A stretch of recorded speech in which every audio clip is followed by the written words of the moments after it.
Le brouillard est censé cacher des secrets terrifiants. Mais que faire si en fait ce brouillard ne cache rien?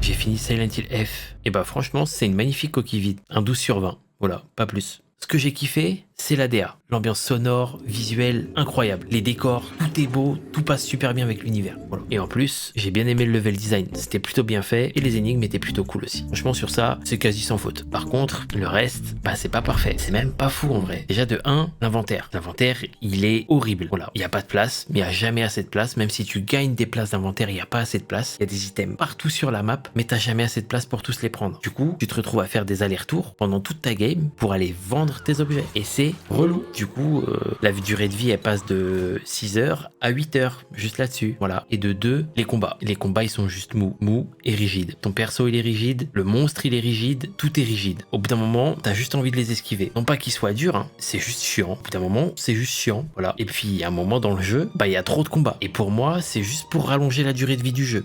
Oui, je suis aigri. Parce que là, on passe de 8 heures à 10 heures. Voilà. C'est tout.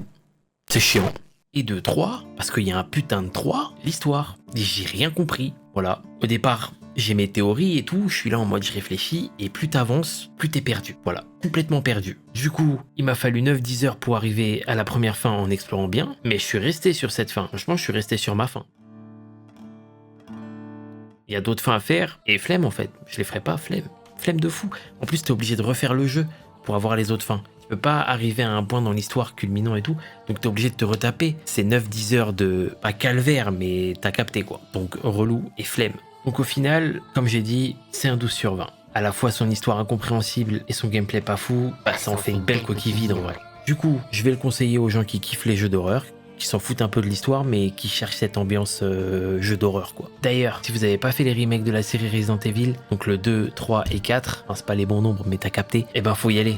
Franchement, ils sont trop lourds. Et nous, en stream, on va faire Alan Wake 2 bientôt, là. Venez passer, le lien, il est dans la bio. Et vous avez compris quelque chose à l'histoire? Genre, vraiment? On est d'accord, il n'y a pas grand-chose qui va, non? Venez, on en discute dans les commentaires, là. Je veux votre avis, ça m'intéresse. Allez faire les remakes de Resident Evil, là. Et venez sur le stream, on va faire Alan Wake 2. Abonnez-vous.